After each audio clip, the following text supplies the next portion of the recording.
everybody. Here we are, all ready to take you down for another visit with Lum and Abner. Brought to you by the makers of Horlicks, the original malted milk. And now, just a brief reminder. This is the time of year when colds are exceptionally prevalent. And I want to be sure that you all know what a valuable aid Horlicks malted milk can be for warding them off. Rich in vitamins and bodybuilding elements, it helps to build up your resistance, increases vitality in a way that lessens risk of infection considerably. That's why no family can afford to overlook it as a valuable addition to the everyday menu. For instance, it's fine as a welcome change for breakfast, as a drink between meals, for the youngsters, or as a snack to have just before going to bed. You'll find scores of other ways to use it. So I suggest that you get a package of Horlicks from your druggist and always keep it handy in the pantry. You won't have so much to fear from spring colds then. And now, let's see what's happening down in the little town of Mount Ida, where the Lum and Abner circus is now showing. Well, Lum and Abner are still unable to solve the mysterious disappearance of the receipts from their circus. For 2 days straight now, the money has been stolen out of the safe in the wagon that they use as an office.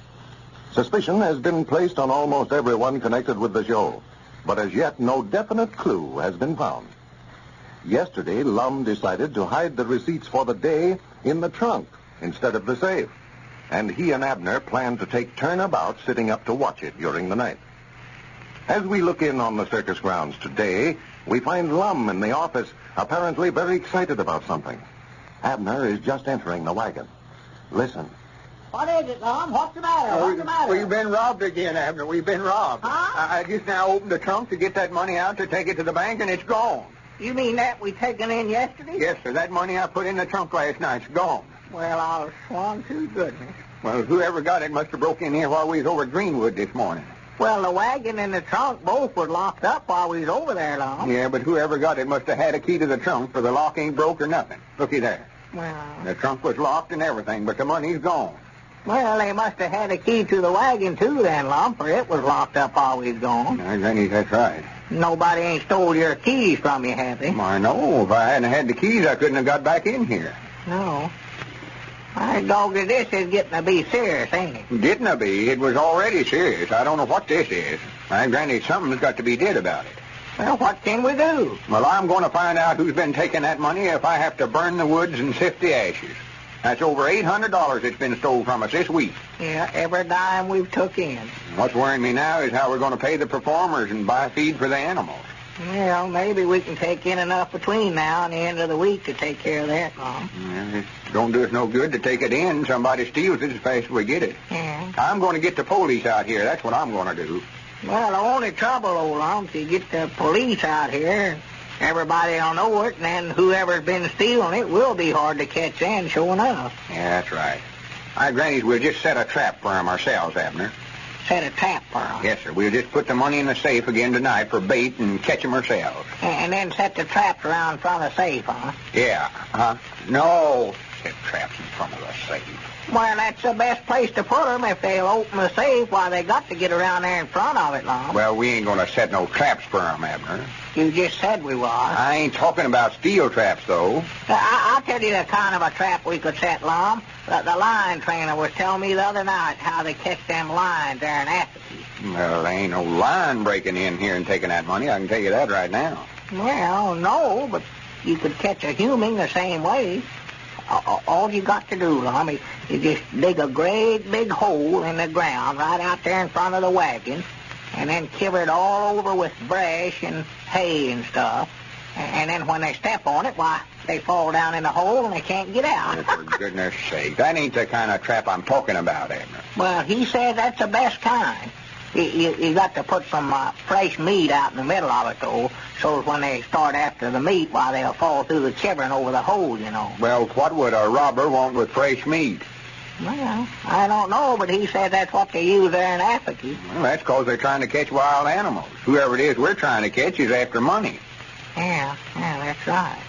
Well, we can just put the money out there then, use that for bait. Well, we ain't going to dig no hole in the ground now. You just well get that idea out of your head right now. What I mean by setting a trap, we can put the money in the safe and then set up and watch. See who comes to get it. Well, they ain't going to come in there, me and you sitting there in a wagon. You know that. Well, we'll hide, get outside there in the dark somewhere. Yeah, but how you going to catch 'em if you ain't got no trap there? Well, if we see somebody trying to open the safe, we can run in here and throw a gun on them and march them right down and turn them over to the police.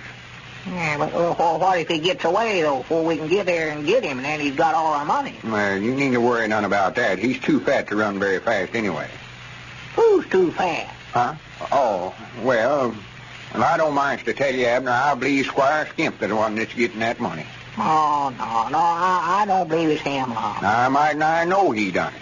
Well, he said that you're the one that's been taking it. Me? Yes. He told you that? Yes, sir, that's what he said yesterday. Well, he told me the same thing about you yesterday, too. Huh? Tried his best to make me believe you done it. Well, that ornery, low-down, good-for-nothing. He told me the reason that he knowed it was you, Lum, was cause that he heard that you was going to buy Zenora a big diamond engagement ring. Why, that snake in there. That's what he said, and said you was taking the money. See there, he's just trying to lay the blame on everybody else. He's accused you and me and Zenora and her brother and Cedric and everybody else, except himself. Yeah, wait a minute, Lum. There's somebody coming around the wagon there. Huh? Who is it? What do you want? Oh, what is it, Cedric? Guess who just now drove up out there in front just now? Who? Mr. Huddleston and his wife and Ethel. Well, fine. Well, whereabouts is he at, Cedric? Reckon what he's doing over here. He's around there talking to Squire now. The women folks went on in to watch him feed the animals. Well, I'll swan too good. Well, I just can't hardly wait to see him. No. And find out how Elizabeth and Pearl's getting along. Here's Mr. Dick and Squire coming now. Here, they're both of them in here, Mr. Dick, right in here. Yeah, all right. Thank you, Cedric. You're kind of dressed up since you joined the circus, haven't you, Cedric? Yes, Mom. This is a brand new suit I got. Just bought it today. Well, I'll swan to goodness. Dick Huddleston. Yeah. How in the world are you? Come in here and sit down, Dick. I'm sure proud to see you. Well, how you fellas been? I'm glad to see you, sure. Yeah, what in the world are you doing way over here, Dick? Well, I just thought I better ought to come over here and check up on you fellers, see if you're behaving yourself all right. Yeah, well, we're doing the best we know how. No. Me and the wife and Ethel, we drove into the county seat today and got through in there with our business early and just decided to come on by here on our way home and see how you fellas getting along. Well, fine. I'm sure proud you did. How's Fine Ridge, Dick? Oh, just about the same, Lum. There's nothing new to know of. Nothing new, huh? How's little Pearl and Elizabeth? Why, just fine, Abner. I saw them yesterday. They was in the store there to get the mail. If I'd known I was coming over here today, I could have brought them along with us, too. They had plenty of room. And I sure wish you had them. I would love to see them.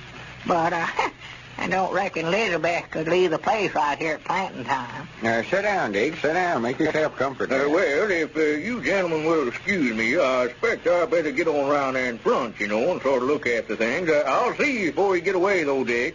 Yeah, sure, Squire. I won't be leaving for a while yet.